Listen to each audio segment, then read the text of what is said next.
আমাদের তরিকার ইমাম হযরত মুজাদ্দিদ আল ফেসানি সেরহিন্দি ফারুকি, তিনি হযরত ওমর রাদিয়াল্লাহু আনহুর বংশধর। এই জন্য ওনাকে ফারুকি বলা হয়। উনি হযরত ওমরের বংশধর। তিনি আহলে সুন্নাত ওয়াল জামাতের অনুসারী ছিলেন। মনোযোগ দেন, ওনার মাজার শরীফ বর্তমান পূর্ব পাঞ্জাবের ভিতরে, ওই অঞ্চলে এক সময় লক্ষ লক্ষ মুসলমানের বসবাস ছিল। মুজাদ্দিদ আল ফেসানি জমিনে কালেমার দাওয়াত দিলেন এবং তিনি সিলসিলা প্রতিষ্ঠিত করলেন ওই জমিনে। সেরহিন্দিতে ওনার মাজার হয়ে গেল। ব্রিটিশ আমলে ভারতে মুসলমান এবং শিখদের মধ্যে বিরাট যুদ্ধ হলো।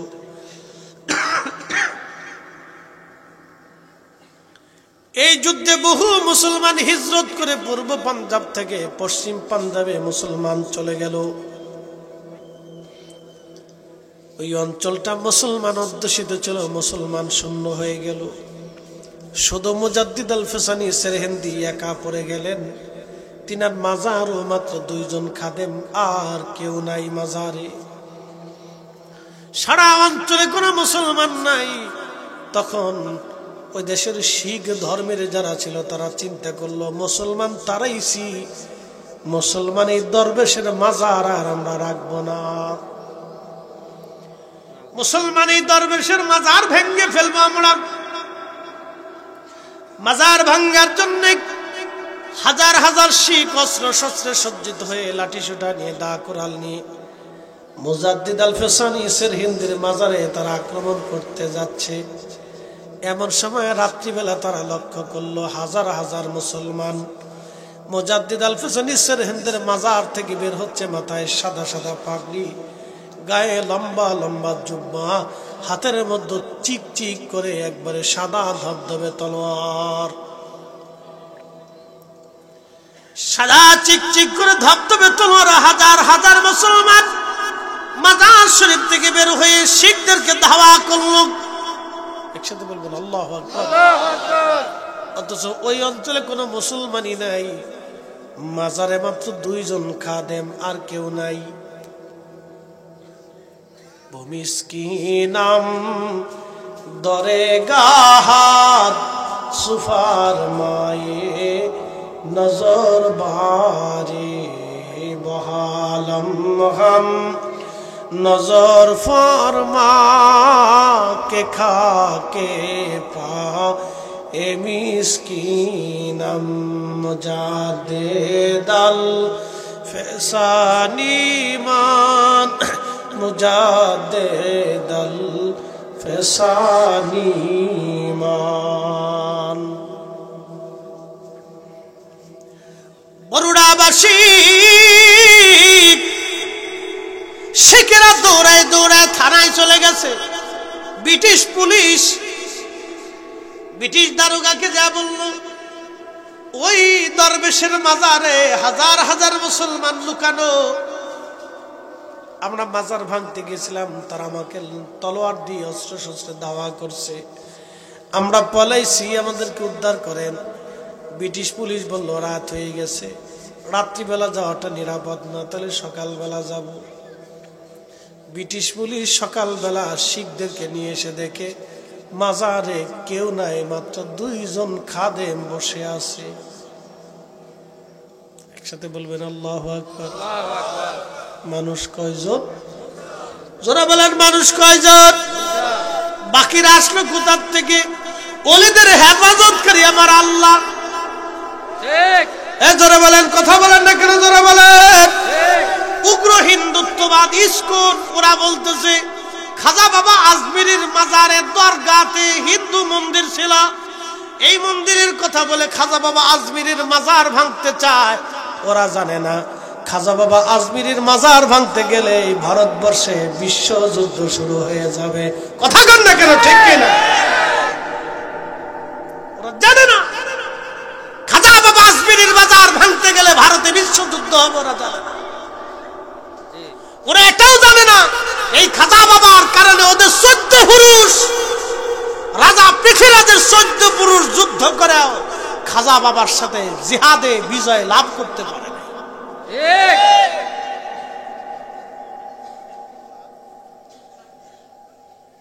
মনে হয় গোলমোল খাইয়া কিছু শরীরে গরম হয়েছে আর কি, টের পাইতেছেন আর কি।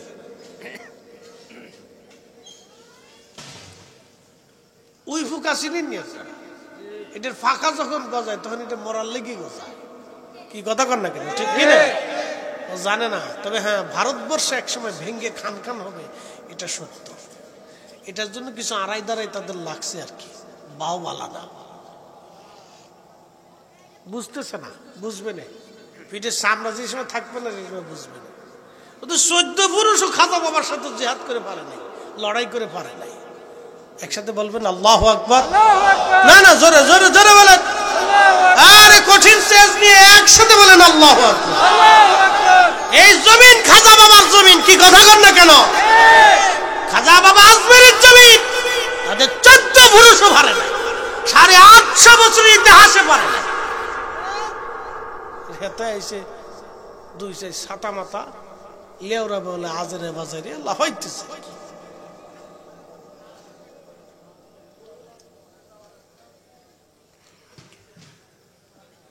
বরুড়ার মুসলমান খুব মনোযোগ দিবেন।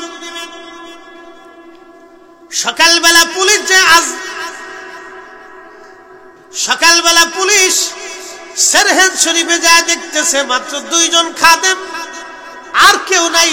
পুলিশ বলল কি ব্যাপার, আপনারা না বললেন হাজার হাজার মানুষ? বলে হ্যাঁ, রাত্রিবেলা তো আমরা দেখলাম হাজার হাজার মানুষ। কথা তো সত্য, আল্লাহ তার ওলির মাজার হেফাজত করার জন্য আমার আল্লাহ আসমান থেকে সৈন্য পাঠাইছে। একসাথে বলেন ঠিক কিনা? মান আদালি ওয়ালিয়ান, মান আদালি ওয়ালিয়ান ফাকাদ আযানতুহু বিল হার। ওলিদের সাথে যারা দুশমনি করে ফল ভালো হয় না, আল্লাহ তাদের সাথে যুদ্ধ ঘোষণা করে। ওলিদের সাথে যারা বিয়াদবি করে ফল ভালো হয় না, আমার রব আমার আল্লাহ তাদের সাথে যুদ্ধ ঘোষণা করে। রাজা পৃথিরাজের কপাল পুড়ে গেছে, গোরগোবিন্দের কপাল শেষ হয়ে গেছে, পৃথিবীর বহু রাজা বাচ্চাদের কপাল শেষ হয়ে গেছে, পৃথিবীর বহু রাজা বাচ্চার কপাল ধ্বংস হয়ে গেছে ওলিদের সাথে বেয়াদবি কইরা। কথা কন না কেন?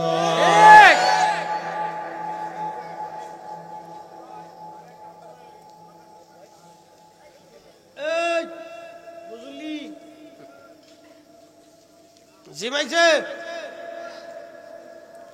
চলবে, আসতে বলেন পুলিশের ধরো, চলবে হাত উঁচা করে বলেন চলবে,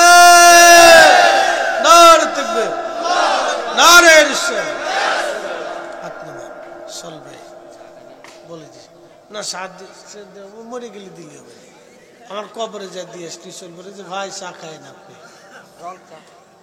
সিঁড়ি ছাড়া মেরে দেন, চিনির দাম বাড়ছে খাইলামই না, খালি পানি দিয়ে মেরে দিলেই সারবে। দোকানের ব্যবসা বালা, দোকানদার চিন্তা করে হুজুরের মতো কাস্টমার যদি সারা দেশে চলতো তাহলে আমার ব্যবসাটা আরো ভালো হতো। খালি পানি আর লিগার মেরে দিলেই সারবে, আর লাগতো না। ভারতের সোমনাথ মন্দির, মনোযোগ দেন, তাদের ইতিহাস স্মরণ করাই দিতেছি। ইতিহাস স্মরণ করার দরকার। খাজা বাবা আজমিরের মাজার বাঁধব, মানে মন্দির বানাইব, কি পাগল! এ আমার দিকে তাকান। ভারতে সুলতান মাহমুদ গজনবী, হিন্দুস্তানের সবচেয়ে বড় মন্দির ছিল সোমনাথ। এই সোমনাথ মন্দিরে সুলতান মাহমুদ গজনবী আক্রমণ করবে, কিন্তু সাহস পাচ্ছে না, সাহসে কুলাইতেছে না। শোনেন, আধ্যাত্মিক, আমি বললাম যে আমির আধ্যাত্মিক পাওয়ার হইতে হবে, শরীয়তের জ্ঞানও থাকতে হবে, আধ্যাত্মিক ক্ষমতাও থাকতে হবে। আমির যদি শরীয়তের জ্ঞানের সাথে আধ্যাত্মিক ক্ষমতা না থাকে, তাহলে ওই আমিরের পিছনে দৌড়ে লাভ নাই। কি কথা কন না কেন? তারে দিয়ে বিজয় অর্জন করা যাবে না। ওই শুধু দৌড়াইবেন কিন্তু বিজয় হবে না। মান খাইতে হইব, ফিরিনি খাইতে হইব, দৌড়াইতে হইব। তো মনোযোগ দিন, সুলতান মাহমুদ গজনবী বর্তমান আফগানিস্তানের গজনি, কাবুলের গজনিতে সুলতান মাহমুদ গজনবী রহমাতুল্লাহ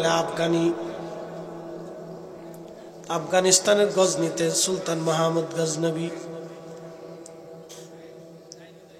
বর্তমান Afghanistan, Iran, Pakistan, Uzbekistan, Tajikistan বিরাট এক অংশ মিলেছিল তখন গজনি সাম্রাজ্য।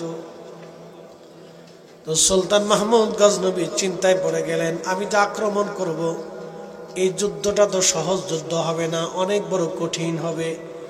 আজ যুদ্ধের ব্যয়ভারও হবে কঠিন, বহু সৈন্য মারা যাবে, বহু সৈন্য লাগবে এবং শক্তিশালী ফোর্স লাগবে, ইমানি তেজওয়ালা ফোর্স লাগবে। অনেক হিসাব কিসাব করে চিন্তা করলেন, তাও বিজয় অর্জন করা সম্ভব না, কারণ সোমনাথ সনাতন ধর্মের মূল, এটা দখল করতে হলে আমাকে অনেক বড় শক্তি নিয়ে আগাইতে হবে। কিন্তু শুধু শক্তি থাকলে হবে না, দোয়া লাগবে। আধ্যাত্মিক এমন একজন দরবেশ লাগবে যার দোয়া নিয়ে যেতে হবে, তার এজাজত ছাড়া গেলে হবে না। সুলতান মাহমুদ গজনবী জানতে পারলেন এই পৃথিবীতে একজন আল্লাহর কামেল ওলি আছে, তার নাম আবুল হাসান খেরকানি।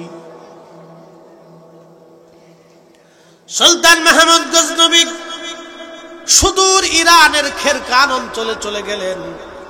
আবুল হাসান খেরকানি রহমাতুল্লাহের সাথে সাক্ষাৎ করার জন্য ইরানের খেরকান, আফগানিস্তান থেকে রওনা দিয়ে তিনি ইরানে চলে গেলেন। হুজুরের দরবারে ঢুকলেন, আল্লাহর ওলি মুরাকাবায় বসা ছিলেন, খাদেম হুজুরকে বাতাস করতেছিল। তখন চুপচাপ সুলতান মাহমুদ গজনবী বসে আছেন, কোনো কথাবার্তা বলেন না, চুপচাপ তিনি বসে আছেন। কারণ হুজুর মুরাকাবা করতেছে, যদি বেয়াদবি হয়ে যায় তাহলে হুজুর রেগে গেলে সর্বনাশ হবে। বহু সময় পার হলো, মুরাকাবা ভাঙে না। খাদেমকে ডাক দেয়া বললেন, আল্লাহর বান্দা, আমি সুদূর আফগানিস্তানের গজনি থেকে এসেছি, আমার নাম সুলতান মাহমুদ গজনবী, হুজুরকে আমার পক্ষ থেকে সালাম দেন, আর বলেন হুজুরের কাছে দোয়া নেওয়ার জন্য আমি আসছি, যেন এই অধমকে হুজুর একটু সুযোগ করে দেয়। দেখেন, আগের রাজা বাদশারা আল্লাহর অলিদের দরবারে তারা নতজানু হয়ে বসে থাকতো, কারণ অলিদের পাওয়ার হলো অরিজিনাল পাওয়ার। অলিরা দুনিয়ার পাওয়ারে চলে না, অলিরা আল্লাহর পাওয়ারে চলে। কথা কোন ঠিক কিনা?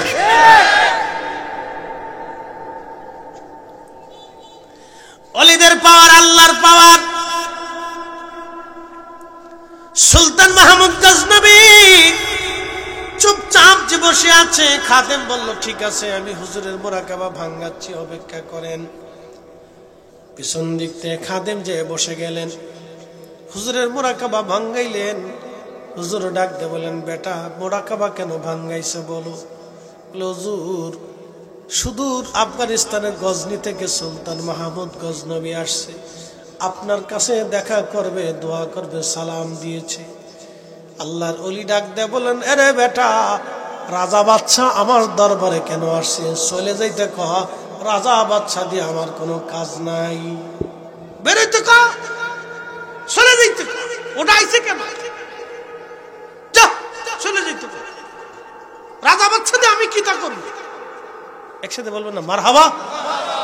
আগের ওলিরা রাজা বাদশা দিয়ে কিছু মনে করতো না, ধুর চলে যা, তুই আছিস কেন?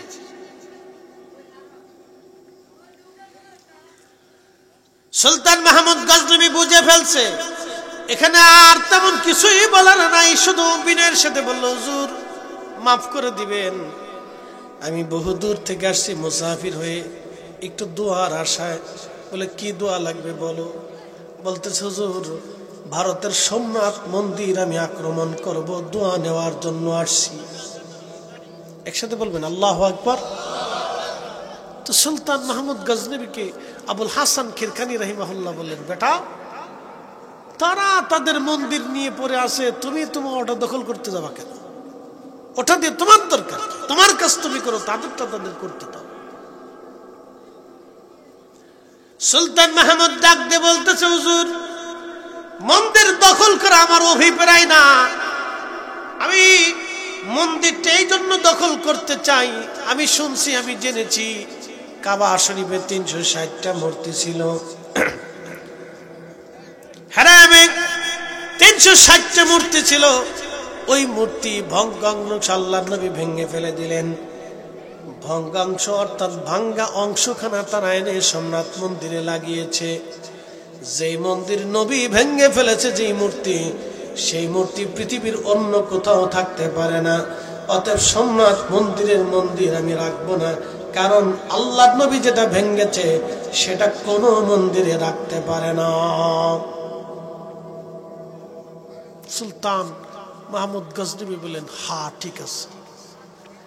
আবুল হাসান কেরকের বলেন, তাহলে ঠিক আছে, কি করতে হবে? বলে, হুজুর আপনার এজাজত এবং দোয়া লাগবে। বলতেছে, যা বেটা, আমি এজাজত দিলাম, দোয়া করে দিলাম। সাথে নিজের গায়ের জুব্বা খুলে ফেললেন, খুলে দিয়ে বললেন, এই জুব্বাটা কাছে রাখবি। আমি আবুল হাসান খেরকানি তোমাকে বলতেছি, বেটারে জুব্বা কাছে রাখবি। যদি কখনো বিপদে পড়ে যাও, মুসিবতে পড়ে যাও, তাহলে জুব্বাখানা হাতের মধ্যে নিয়ে ওযু করে নামাজ পড়ে আমার মালিকের দরবারে হাত বাড়ায় বলবি, আল্লাহ এই জুব্বাওয়ালা যদি তোমার পছন্দের ব্যক্তি হয়, আমি আমাকে অমুক অমুক দাও, এটা দাও, সেটা দাও। গেল না,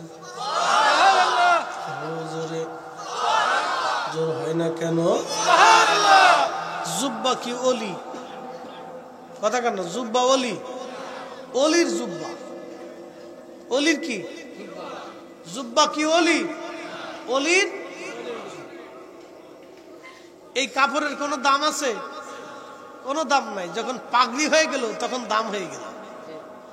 যদি এটা লেংটি বানাই দেন, কেউ চুমা দেবে না, কিন্তু টুপি বানাইলে সবাই উঠে চুমা দেবে। কি কথা কন না কেন? বুঝে যাবে না।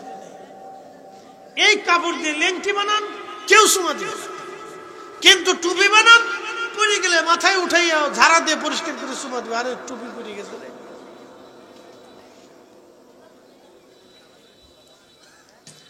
তার মানে নবীর ইজ্জতে কাপড় ইজ্জত হয়। আরে নবীর সম্মানে যদি কাপড়ের ইজ্জত বেড়ে যায়, তাহলে নবীকে তাজিম করার জন্য উম্মতের ইজ্জত বাড়ে।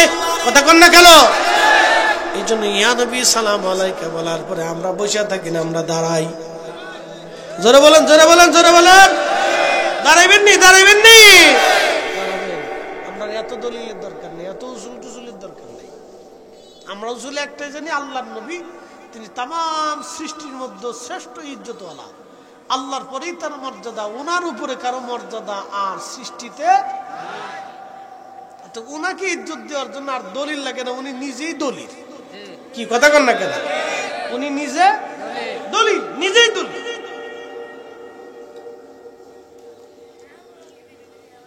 আবুল হাসান খেরকানি জুব্বাখানা দিয়ে বলেন, বেটা যাও,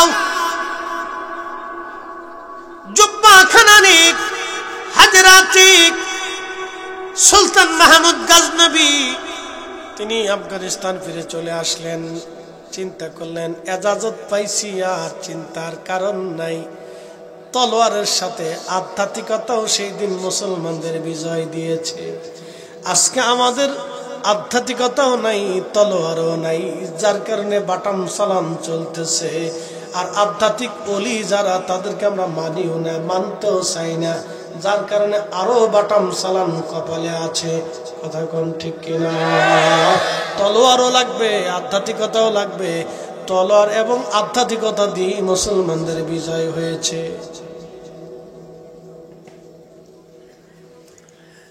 বরুড়াবাসী মনোযোগ দিয়ে শুনিয়া যান। সুলতান মাহমুদ গজনবী বিরাট বড় সৈন্য দল নিয়ে সোমনাথ আক্রমণ করলেন। মাসের পর মাস যুদ্ধ হয়। যুদ্ধে কারো জয় হয় না, কারো পরাজয় হয় না। বহু রক্তক্ষরণ হচ্ছে, বহু জীবন চলে যাচ্ছে।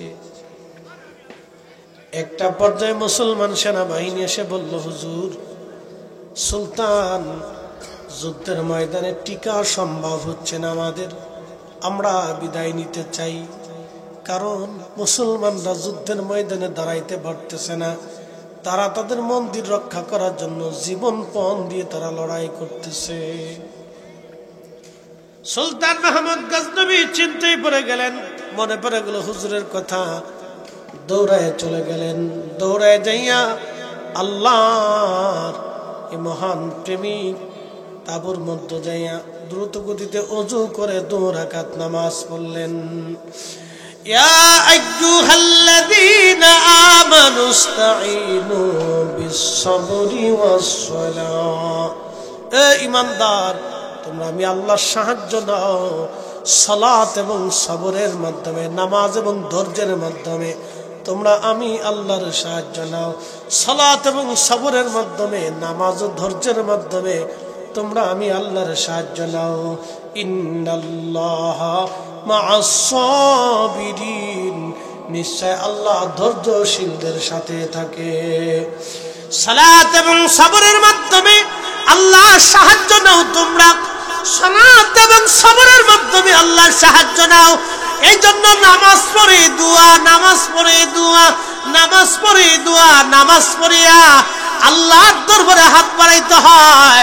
নফল নামাজ, এই জন্য জোহরের পরে 2 রাকাত নফল, মাগরিবের পরে 2 রাকাত নফল, এশার পরে 2 রাকাত নফল নামাজ পড়ে আমাদেরকে আল্লাহর দরবারে হাত বাড়ায় সাহায্যের জন্য শিক্ষা দিল আমার হুজুর। কথা কোন ঠিক কিনা? যুগ শ্রেষ্ঠ মহাওলি আমার মুর্শিদ মাওলানা, যুগ শ্রেষ্ঠ মহাকামেল আমার মুর্শিদ মাওলানা, এক নজর দেখলে যারে দিলের জ্বালা থাকে না। ওরে এক নজর দেখলে যারে দিলের জ্বালা থাকে না। ইশকের গভীর তত্ত্ব যদি রে জানিতে চাও, প্রেমের গভীর তত্ত্ব যদি রে জানিতে চাও, কামেলের পদ তলে নেশার হইয়া যাও। ওরে মুর্শিদের চরণ তলে নেশার হইয়া যাও। বুঝতে কি অসুবিধা হয়? বুঝে যান, ওলির দরকার। ওলি লাগবে? কথা বলেন, ওলি লাগবে? ওলি লেগেছিল একদিন, ওলি লাগছে একদিন, লাগছে আগামীতেও লাগবে। তাহলে 2 পদ্ধতিতে আল্লাহর কাছে সাহায্য নিতে হবে। একটা হলো সালাত আর একটা সবর। নামাজ পড়েই আল্লাহর দরবারে হাত বাড়াইতে হবে, নামাজ পড়েই হাত বাড়াইতে হবে। মনোযোগ দেন। সুলতান মাহমুদ গজনবী 2 রাকাত নামাজ পড়ে খোদার দরবারে হাত বাড়াইলেন। শুধু শূন্য হাত বাড়ান নাই, জুব্বাখানা হাতের মধ্যে নিয়ে হাত বাড়াইছে। বলবেন হুজুর আল্লাহর কাছে চাবো, আবার জুব্বার দরকারটা কি? এই আমার দিকে তাকান, প্রশ্ন আসে না এরকম যে আল্লাহর কাছে চাবো আবার জুব্বা লাগবে কেন? ঠিক আছে না? মদিনার ভিতরে দুর্ভিক্ষ লাগলো। অ্যাটেনশন, সহিহ বুখারীতে মদিনাতে দুর্ভিক্ষ লেগে গেল, প্রচন্ড দুর্ভিক্ষ, বৃষ্টি নাই, বৃষ্টি নাই, বৃষ্টি নাই। লোকেরা আম্মা জান আয়েশা সিদ্দিকার কাছে চলে গেলেন। আম্মা জান সুনানুদ দারিমির হাদিস, ইমাম দারিমি হাদিস খানা বিশুদ্ধ সনদে লিখেছেন। আম্মা জান আয়েশা সিদ্দিকার কাছে লোকেরা গেল, সাহাবীরা চলে যায়, বললেন আম্মা জান, ওগো মা জননী, বৃষ্টি নাই, মদিনায় দুর্ভিক্ষ লেগে গেছে, বৃষ্টি না হওয়ার কারণে ঘাস পাতাগুলি মরে গেছে, আর উট দুম্বা ছাগল ভেড়াগুলি দুর্বল হয়ে গেছে। উট দুম্বা ভেড়াগুলি দুর্বল হয়ে গেছে। হুজুর আম্মা জান এখন আমরা কি করব বলে দেন। আম্মা জান আয়েশা সিদ্দিকা বললেন, ও নবী সাহাবীরা, আল্লাহর নবী রওজা মুবারকের উপরে যে ছায়া আছে, যে ছাদ আছে, এই ছাদ তোমরা ফাঁকা করে দাও। নবীজি রওজা মুবারকের উপর থেকে যখন ছাউনি সরাই দেওয়া হলো, আকাশ এবং রওজা বরাবর হয়ে গেল। আল্লাহু আকবার, আল্লাহর আকাশে মেঘ জমে গেল, অজর দ্বারা বৃষ্টি শুরু হয়ে গেল। একবার জোরে বলা যাবে আল্লাহু আকবার। কি শুরু হইলো? আমার দিকে তাকান। আম্মাজান আয়েশা কি আল্লাহ চিনে না? ওই জমানা সাহাবীদের জমানা, সাহাবীরা কি আল্লাহ চিনে না? আম্মাজান আয়েশা রাসূলের সহধর্মিণী, তিনি কি আল্লাহর কাছে চাইলে আল্লাহ দেয় না? তাহলে রওজা শরীফের ছাদ ফাঁকা করার দরকার কি? নবী উসিলা, কি কথা কন না কেন? নবীজি উসিলা, এই উসিলা আম্মাজান নিজে ধরছে। এখন আমরা ধরি বিদায়, একদল আছে তারা বলতেছে আমরা চাবো আল্লাহর কাছে, আল্লাহ দিবে আমাকে। তো আল্লাহর কাছে চাইতে বেলায় মাঝখানে কোনো উসিলা আমার দরকার নাই। তাদের যুক্তি হলো, গরু যিনি বেচেন তিনি বিক্রেতা, যিনি কিনেন তিনি ক্রেতা, তো বেচা কিনার মাঝখানে যিনি সমন্বয় করেন তিনি দালাল। আমরা চাবো আল্লাহর কাছে, আল্লাহ সরাসরি দিবে, মাঝখানে উসিলা নামক কোনো দালালের আমাদের প্রয়োজন নাই। বুঝতে পারছেন? তারা উসিলাকে দালাল বানিয়ে ফেলছে। এখন বলেন, আম্মাজান আয়েশা রওজা শরীফের উপর থেকে ছাদ সরিয়ে দিলেন, তিনি আম্মাজান আয়েশা উসিলা মানছে নবীকে। কি কথা কন না কেন? ঠিক কিনা? তার মানে যারা উসিলাকে দালালি বলে থাকে তারা মূলত নিজেরাই বেদাতি। যদি তারা বেদাতি না হয় তাহলে আম্মাজান আয়েশা নিজে বেদাতি হবে, সাহাবীরা বেদাতি হয়ে যাবে।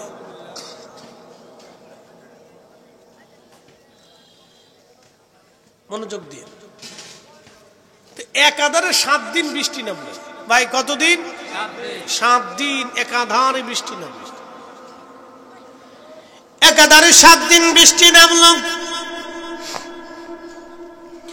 একাধারে 7 দিন বৃষ্টি নামার পরে সাহাবীরা আবার আম্মা জানের কাছে এসে বললেন, ওগো মা জননী, বৃষ্টির আর কোনো প্রয়োজন নাই মা। এত পরিমাণে বৃষ্টি নামছে যে মদিনার ঘর বাড়ি দুর্বল হয়ে গেছে, মাটির ঘরগুলি ভেঙে যাওয়ার উপক্রম হয়েছে, আর আমাদের বৃষ্টির দরকার নাই। আম্মাজান তখন বললেন, তাহলে আবার রওজা শরীফের ছাদ পুনরায় নির্মাণ করে দাও। আবার নবীজি রওজা মুবারকের ছাদ নির্মাণ করে দেওয়া হলো।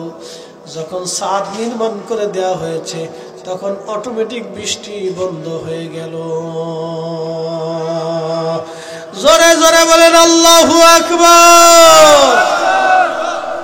আমি যদি আরব হতাম, মদিনারি পথ,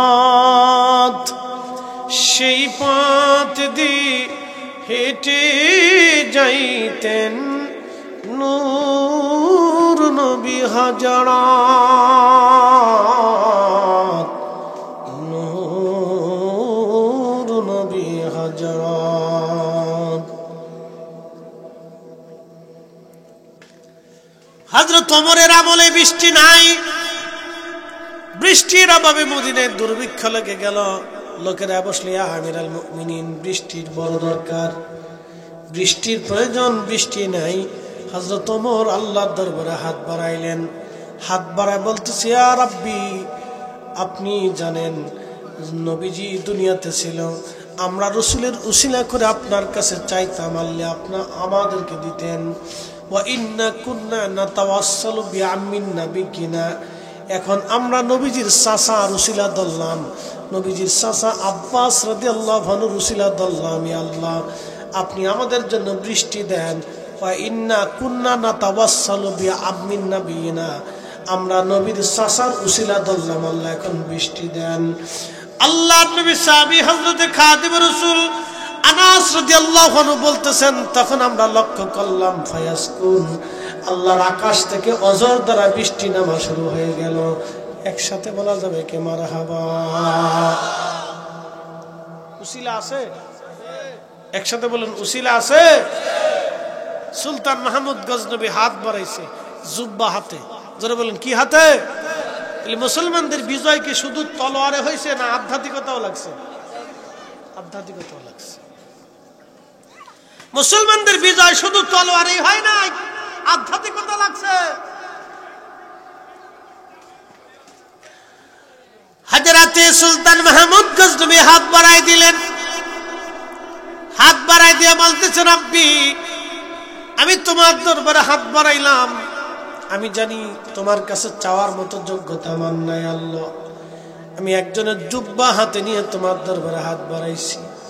তিনি বলেছেন, তুমি যদি এই জুব্বার মালিক যদি তোমার প্রিয় হয় আল্লাহ, এই জুব্বার মালিক যদি তোমার পছন্দের হয় আল্লাহ, ওই ব্যক্তির উসিলায় আজকে মুসলমানদের বিজয় দিয়ে দাও, সোমনাথ মন্দির আমাদের দখলে দিয়ে দাও। একসাথে যারা বলেন আল্লাহু আকবার, না না হাত উঁচা করে বলেন আল্লাহু আকবার। বলেন ওলি লাগবে কি লাগবে না?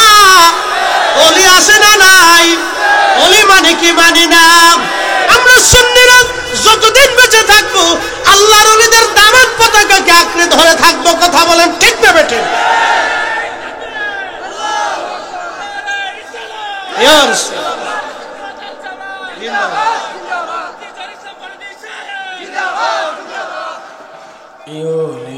আল্লাহর বাংলাদেশ, শহীদ গাজীর বাংলাদেশ, রহম করো আল্লাহ, রহম করো আল্লাহ।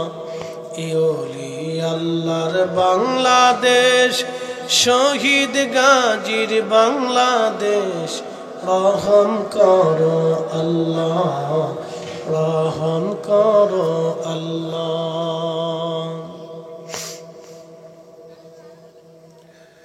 হাত বাড়ায় বলে, রব্বি, জুব্বা বলা যদি তোমার পছন্দের হয়, তোমার মনোনীত হয় আল্লাহ, আবার পীর মুর্শিদ আবুল হাসান খেরকানির উসিলায় তুমি সোমনাথে আজ আমাদেরকে শরম দিও না আল্লাহ।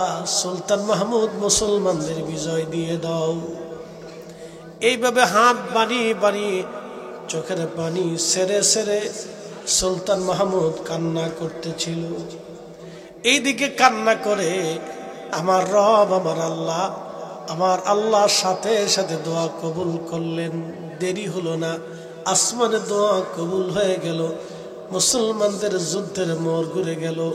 প্রত্যেকটা মুসলমানের হৃদয়ে জিহাদের জজবা এসে গেল। আর প্রত্যেকটা বিধর্মীদের অন্তরে ভয় আল্লাহ ঢুকিয়ে দিলেন। প্রচন্ড যুদ্ধ শুরু হয়ে গেল। আমার যুদ্ধে মুসলমানরা সোমনাথের সিংহ দরজা ভেঙে ফেললেন।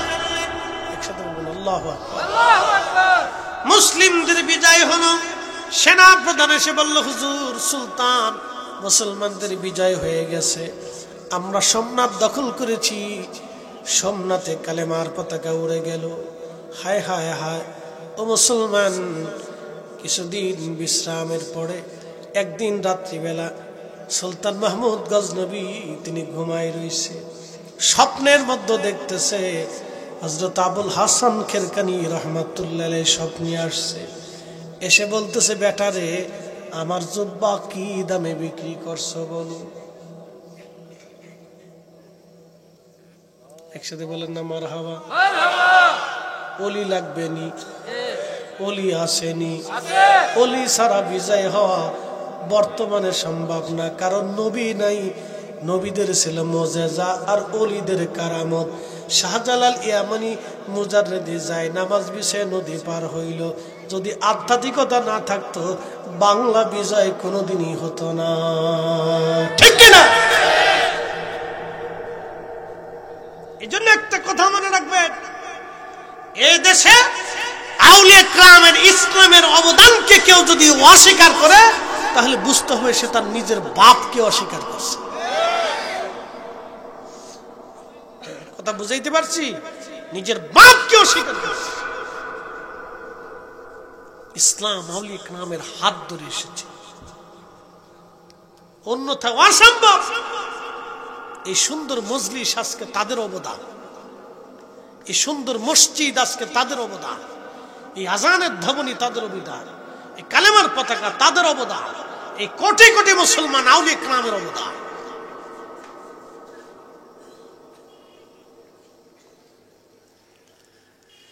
বরুড়ার মুসলমান আবুল হাসান খেরকানি রাহিমাহুল্লাহ স্বপ্নে এসে বলতেছে, বেটা সুলতান মাহমুদ গজনবী আমার জুব্বা কি দামে বিক্রি করছো? ডেকে বলতেছে, হুজুর আমি আপনার জুব্বার উসিলা করে দোয়া করেছি সম্রাটে মুসলমানদের বিজয়ের জন্য, আল্লাহ আমাদেরকে বিজয় দিয়েছেন।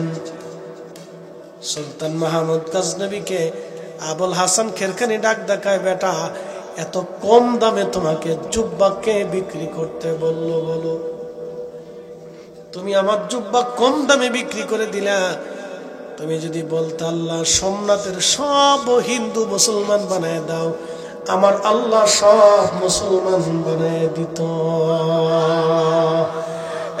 একসাথে বলেন আল্লাহু আকবার। ওলি লাগবে নি, ওলি লাগবে নি, ওলিদের দোয়া ছাড়া, ওলিদের আধ্যাত্মিকতা ছাড়া মুসলমানদের কোনদিনও বিজয় হয় নাই। এই কথা কর না কেন? নবীর মুজিজা ছাড়া নবীরা বিজয় হয় নাই, মুজিজা দিয়ে বিজয় হয়েছে। বলে হুজুর এটা আবার কেমন কথা বললেন? বলে দিয়ে যাই, ইসলামের ভিতরে একজন মহান জেনারেল ছিলেন, তার নাম খালিদ বিন ওয়ালিদ রাদিয়াল্লাহু আনহু। জীবনে কোনো যুদ্ধে তিনি হারেন নাই। পৃথিবীর অনলি 1% বিজেতা সম্রাট আলেকজান্ডার পর্যন্ত হেরেছে, চেঙ্গিস খানও যুদ্ধে হেরেছে, কিন্তু হযরতে খালিদ বিন ওয়ালিদ জীবনে কোনোদিন কোনো যুদ্ধে তিনি হারেন নাই। বলবেন মুফতি ফরিদি কারণ কি, কেন তিনি যুদ্ধে হারেন নাই? তিনি জীবনে যত জিহাদে অংশগ্রহণ করেছেন সব কয়টা জিহাদ ছিল আল্লাহর নবীর দোয়া। মুতার প্রান্তরে তিনি জিহাদ করেছেন। 2 লক্ষ কাফেরের বিরুদ্ধে মাত্র 3000 মুজাহিদ নিয়ে খালিদ বিন ওয়ালিদ জিহাদ করেছেন। উনি এক হাতে তলোয়ার চালাইতেন না, উনি 2 হাত দিয়ে তলোয়ার চালাইতেন একসাথে। উনি 2 হাতে একসাথে তলোয়ার একভাবে চালাইতেন। ডান হাতে যেমন শক্তি, বাম হাতে একরকম শক্তি ছিল, 2 হাত দিয়ে একসাথে তলোয়ার চালাইতেন। ওনার এই রণকৌশলটা পৃথিবীর খুব অদ্ভুত রণকৌশল ছিল। ওনার আগে বোধ হয় এইভাবে তলোয়ার কেউ চালাইতে পারে না।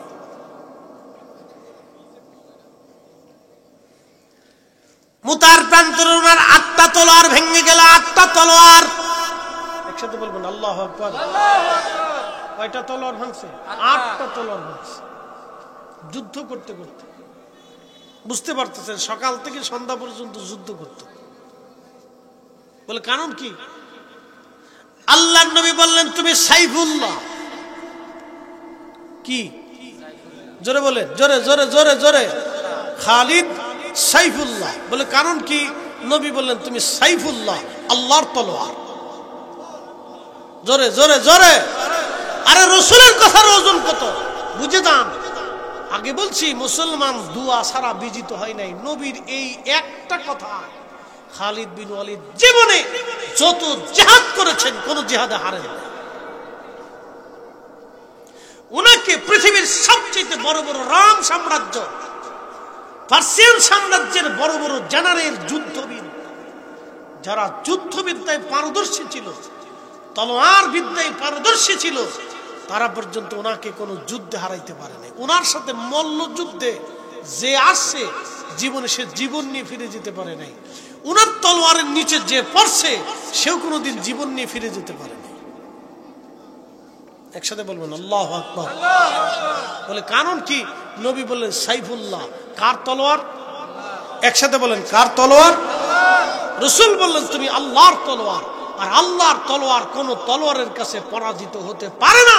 আল্লাহর তলোয়ার কোন তলোয়ারের নিচে পড়ে কাতেল হতে পারে না। একসাথে বলবেন আল্লাহু আকবার। কার দোয়া? নবীর দোয়া। জোরে বলেন কার দোয়া? জোরে বলেন কার দোয়া?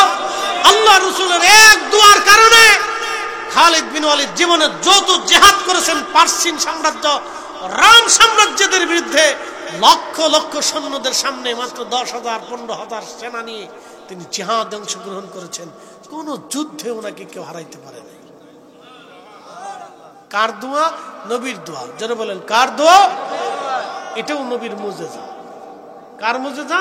নবীর মুজিজা। এই জন্য শুধু শরীয়ত থাকলে হবে না, আধ্যাত্মিকতা না থাকলে বিজয় হওয়া সম্ভব। আধ্যাত্মিকতা থাকতে হবে। আপনারা 8 গরু ছাগল এমনি নিয়ে যান, এমনি মুরিদরা 8 গরু ছাগল নিয়ে যায় না, কিছু কারণেই তো যায়। হুজুরের আধ্যাত্মিকতা ছিল।